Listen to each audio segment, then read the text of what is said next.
Welcome to Today with Dr. J, where I give you the guidance and tools to figure out what works for you in your recovery. My name is Dr. Jaffe, and I'm here to help you live happier, more purposefully, and without limits. I tend to ruffle some feathers for doing this, but I do away with the notion of once an addict, always an addict, because I believe that anyone can beat their addiction with the right mindset, tools, support, and education. Nothing can stand in your way to success. You don't have to commit to anything but action. You don't have to have anything but motivation. Whether you want to quit, drink less, or simply become more mindful around mental health and addiction, I'm here for you.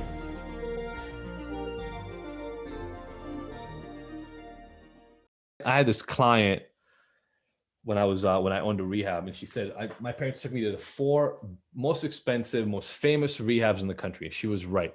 It spent like $500,000 before I ever met with her. She said they couldn't fix me. And the idea in her head was, if the 4 best rehabs in the world couldn't fix me, I'm beyond repair. Not something those rehabs didn't work for me. And I hear that story over and over and over. So I want to challenge you. And I'll just share, for me, I got arrested 4 times. I went to rehab drug treatment program 3 times. It would be hard for me to tell you how many self-help books and lectures and things like that I went to, but it's like in the hundreds. And life is really good. Really good. Is every day perfect? No, but I'm living an above 8 life on a daily basis from a guy who was like in 3 and 4 land for eternity. I feel blessed almost every single day, and it's getting better. Like, it just keeps improving. And I want the exact same thing for you guys. I don't want any of you to quit because, here I tried one more thing and it just didn't pan out. That's okay. That's par for the course. Let's remove the doubt and just be really concise with the promise to yourself.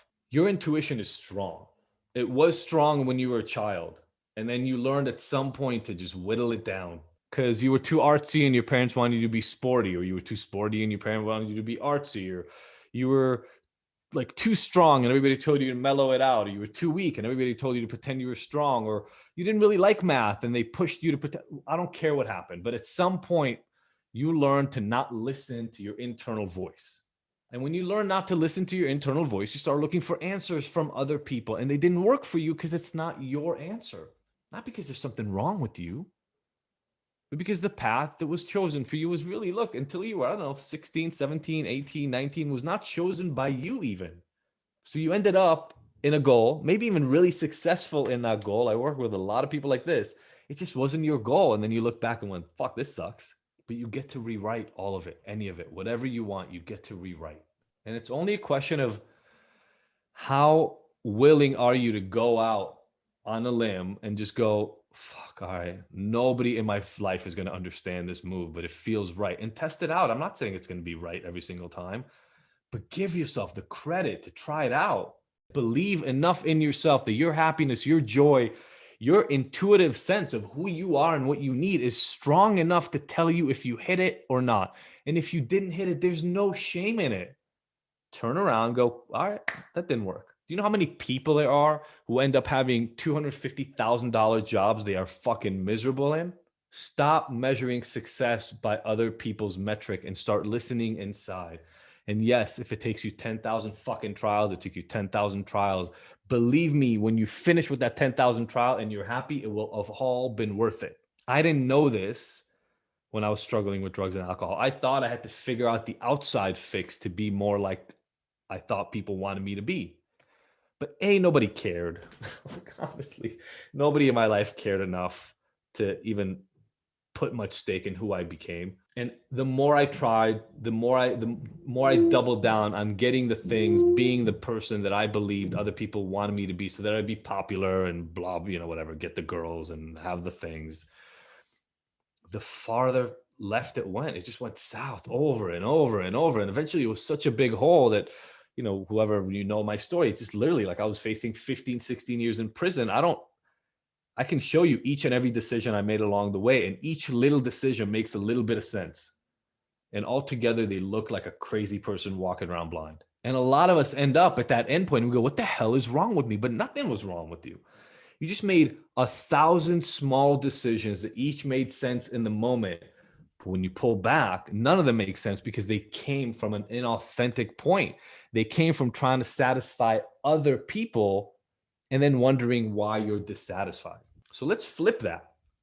And I guarantee, and it's a living example of it myself, but I've seen it dozens, if not hundreds of times. Yes, your life will change when you do this. It's not going to end up being the same. Some of the people will be gone. Some of the places won't be the same, but that's a good thing. It's not a bad thing. The life you live right now is not the life you want to live. That's why you're struggling the way you're struggling. So of course, some people will leave and maybe you'll live somewhere different. I don't know what the end point will be for you, but there are living examples of it here, and I am one of them. It'll be so much better on the other side, including for some of those people that won't be there anymore. They will have a better life if they are no longer being fed the false version of you. The only people, the only people I've ever worked with that didn't find their journey, didn't find their place, was so ingrained and so stuck in what other people needed them to be, they couldn't see outside of it. And the reasons were always different, from religion and being stuck in the middle of a church, but obviously not feeling like you're really a part of it and wanting to leave, but being unable to sexual orientation, to career choices. The reasons are many, but the story was always the same. People feeling stuck. And I don't want you to feel stuck because there's no reason. There's no reason for you to feel stuck. We're stuck in here.